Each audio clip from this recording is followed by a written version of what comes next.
Hello guys! Welcome sa aking walang kwentan channel. So nandito naman tayo para sa panibagong video. Ngayon guys, shoutout muna tayo sa mga kasama natin sa ibang server. Shoutout kila Leslie at saka kay Doom. Sila ay parang server 135 yan. Ang guild daw nila ay Oshi, Demi. So shoutout sa iyo Lods, sa inyo guys. Siguro nanonood kayo ng ating video kasi kilala nyo yung ating character. Tayo pala yung nagpalitan ng pangalan, no? So, hindi na tayo Basha 91. So, tignan nyo na lang kung ano magiging or yung bago nating pangalan. Anyway, yan yung old god name natin. Nung tayo ay nagsisimula pa lang sa MU Monarch, nung tayo ay Blade Knight pa, bago maging si Popoy JT. So, thank you dahil nanonood kayo, guys. So, ang video natin ngayon is tungkol naman sa Magic Gladiator. Parang ano na rin siya, class review na rin. Alam nyo ba, 'di ba last week or last day lang nag-upload tayo ng kalaban natin is EMG na top 32. Tayo ay top 34 or 36 or top 34 siya. Ang ibig sabihin na mas mataas ang top niya sa atin sa ranking, ibig sabihin nun. Pero natalo natin yung EMG na yun, guys. Pero ngayon, tignan nyo ito. Kaya sabi ko, depende pa rin sa pag-build ng character mo kung paano ka magiging malakas. Hindi ko naman sinabi na mahina yung EMG na una natin na kalaban compared dito sa mga kalaban natin ngayon. Itong mga kalaban natin ngayon, si Judas. Kaya siguro siya malakas dahil Judas pangalan niya. So, pinagkanulo si Jesus Christ. So, anyway, that is a religion matters. So, ang mga kalaban natin ngayon ay yung top or ranking 41 overall sa aming server. Meron siyang full option na gloves, tapos puro redact yung kanyang set, tapos may DSR konti, pero yung wing niya guys, napakaganda. 44, 45, tapos may attack enhance na 115, tapos HP ata yun, speed. Ibig sabihin, ang ganda ng wing niya. Samantalang yung wing natin, di ba? Pang malakasan yung wing natin. So ito yung nakalaban natin noong una, top 33 na pala siya. At maganda rin yung wing pala niya, damage 45 and absorb 45, 45. Samantalang yung wing natin 34, 36 lang. 'Di ba? So, yan yung bago pangalan natin, si Yin Yang, okay? We believe in good and evil, 'di ba? So, yan yung ating character ngayon, no? So, nasa inyo naman kung paano nyo yan palalakasin yung mga character nyo. Pero ito para sa akin, pagdating sa PvP, ito isa sa mga reason kung bakit kailangan nyong pataasin yung skill na ito pagtungtong nyo ng 550 ay 500 level 500 kasi ang laking tulong niya para sa inyo. Anyway, ito pala guys, no, dahil tayo ay free to play lang, kung mapapansin nyo, wala talaga tayong MUC ngayon kasi pinapataas natin yung skill talents natin and yung master talents natin by the use of our MU coin. Tapos bumili pa tayo ng mga protection para sa stocking ng ating mga gears. Kaya FO na yung ating boots, gloves, helm, tsaka yung armor natin kasi walang HP yung armor eh. Iba yung pumasok, hindi HP. So yun lang. Kung mapapansin nyo, hindi tayo bumibili, hindi tayo nagta-top up yung daily lang. Pero nakakasabay yung character na wizard natin. Kasi nga, nakakapag-farm naman kasi siya. So, nakapag-farm tayo, binibenta natin, then ginagamit natin minsan. So, yan lang. Ibig sabihin, nalalaro natin yung character natin na hindi naman tayo na-stress sa mga gastos. Nakakasabay pa rin. So, ito guys, tingnan nyo yung yan, pinapa-level natin yan, kaya medyo magastos pa. Ito, tandaan nyo ito, yung pen rate up. Isa yan sa mga secret weapon sa mga damage user na character.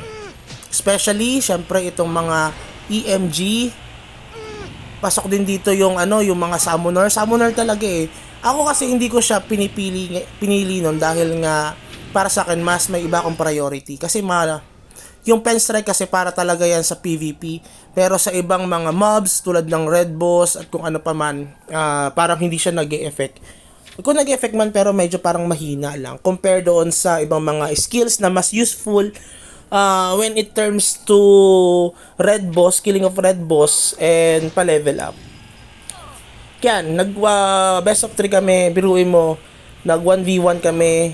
Makikita nyo, ang laki pa ng buhay ko, 'di ba? Kita nyo yan. Nagmi-miss pa rin siya, pero kapag pumutok, yan o, kita nyo? Tignan nyo yung buhay ko. Biglang kinurot yung buhay ko, naubos. Yun ang reason kung bakit kailangan nyo pataasin yung penetration nyo. Kasi dahil sa penetration, kapag pumasok yung penetration nyo, kasi syempre by chance pa rin naman siya, tapos yung ating DSR, parang yun yung pangontra dito sa ating damage success rate sa yung kanilang skill na pen strike. So the more na mas mataas ang pen strike mo, the more na mas malakas yung chance or mas mataas yung chance na papasok ngayon yung mga attack mo, especially yung mga critical, yung excellent. So kapag yun ay pumasok, talagang mauubos ang buhay ng wizard. Naisip ko nga kung ako ay magsa-summoner, no, they're more on damage yun, tapos patataasin ko yung pen strike ko or yung penetration ko. So feeling ko, pagka kinalaban ko yung mga Blade Knight, feeling ko papasok lahat yung mga skill ko. Kasi nga syempre, alakas ang damage niya. Kasi tayo medyo, pagkalaban natin itong mga Blade Knight, di ba? Parang lagi lang natin chinachani, kaya tayo nananalo. So hindi ko lang alam kung pwede kong gawin nyo ito. Pag pinataas ko itong pen strike kung makakalaban ko, kung matatalo na natin si N360. Kasi para sa mga makukunat kasi yung pen strike, sinabi ko naman na ito dati sa inyo, na importante rin yung penetration na yan. Kasi yung penetration, para yan sa mga makukunat na kalaban natin. Biruin mo yon, kung makunat sila, tumama yung penetration mo, just like yung mga Agi Elf, di ba? Meron silang skill na penetration.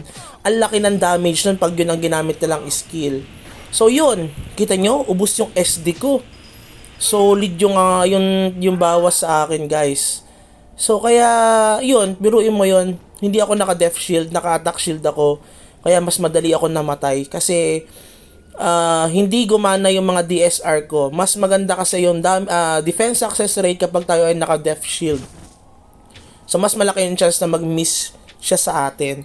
So para sa akin ha, kung kayo ay wizard, kung kayo ay EMG, kahit kung ako ay mag-EMG, summoner, at saka wizard, pwede kong dagdagan itong pen strike na to or yung penetration rate up na ito. Kapag nag-level 500 kayo, mag-open yan. Para saan ba yan? Para ito sa mga makukunat na kalaban, PvP. I'm not sure lang, paki-comment na lang sa comment section sa baba, kung pasok din ba yung penetration rate up na yan dito sa mga red boss. Okay? Kung papasok rin siya. Kasi hindi rin naman ako sure eh. Kasi parang napansin ko lang kay Judas, ang lakas niyan dumamage, 'di ba, sa atin sa wizard natin. Pero ang bagal niyang makapatay ng red boss. Kasi nasubukan ko na 'yon. Nauna pa siyang pumunta doon sa isang red boss. Tapos nung pinapatay niya yung red boss, lumipat tayo, 'di ba? Nung pagkalipat natin sa red boss, napatay ko na yung red boss ko. Parang 3 to 4 minutes napatay ko siya, hindi niya pa napapatay. Hindi ko alam kung mahina lang ba yung energy niya, tapos ang taas ng agility niya. Kaya kung bakit tayo nagmi-miss din sa kanya. Pero tignan niyo naman, pag tumama yung kanyang damage, parang balance din, di ba? Kahit na siya ay, kung sakali lang ha, if ever na mataas ang agi niya, maliit ang energy niya, kapag tumama itong yung kanyang mga critical attack, tapos pumasok sa atin, nawala yung defense natin dahil sa pen strike up niya, talagang solid yung bawas niya sa atin. Talagang aaray tayo. Yun, hindi ko talaga siya kaya, hindi ko siya matalo, guys. Biruin mo ha, si Epitome, mas mataas ang ranking, mas mataas ang level. Pero kaya natin si Epitome. 'Di ba? 3-0 nga natin si Epitome, 'di ba? Ito naman, ako naman ang na 3-0 nito si Judas. Napaka-Judas talaga nito. Napakalakas. Hindi ko talaga akalain yun, guys. Nagulat nga rin ako, kaya gusto ko siyang i-vlog. Gusto ko siyang i-content kasi na-amaze ako sa character niya. Kung meron man akong idol na energy magic gladiator, ito na si Judas. Okay? Si Judas na yan. Sa BK, si N360, sa STRMG, yan si Bunhab. Yun nga lang, unfortunately, wala silang mga Facebook. Wala silang mga YouTube channel. Sana para makita natin kung ano yung mga build ng character nila, di ba? Tayo kasi napaka-open natin, kitang-kita nyo yung ating build ng character para tayong bukas na libro, guys, no? So, wala namang problema, pwede nyo gayahin, pwede rin namang hindi. Pwede naman din maging kumbaga, magkaroon kayo ng idea dito sa ating character. Anyway, kung umabot ka pala dito sa video na ito, please consider like and subscribe. 900 na pala tayo guys. Konti na lang mag 1K na tayo. Akalain mo yun, mamamonetize na tayo kung tayo nag 1K. Kasi pasok na tayo doon sa mga views natin. So maraming salamat sa inyo. Tuloy-tuloy lang tayo sa pag-upload ng mga video natin para sa mga gustong manood pa rin ng mga content natin. At the same time, dun sa gusto mapalakas yung mga karakter nila. Maging reference lang ito.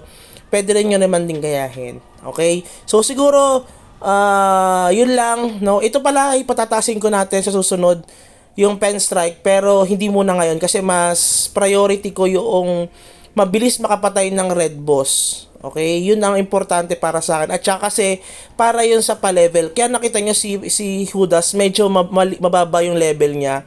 Hindi ko alam kung bakit. Siguro dahil hindi siya palaging online. Pero parang mabagal siya magpa-level. Yun lang na-observe ko, no? Dahil siguro mabagal siya pumatay ng RB. Yun yung parang consequence nitong pagtaas ng pen strike niya. Compare doon sa mga excellent strike at saka yung mga lucky strike na yan na pinataas natin. Kasi tayo, ang bilis lang natin mag-RB. Ang bilis na experience natin. So, yun lang. Nasa inyo pa rin kung anong gusto nyo diskarte, PvP, RB, or ano, depende kung anong priority nyo. So, yun lang guys, and have a good day. Enjoy playing. Bye-bye!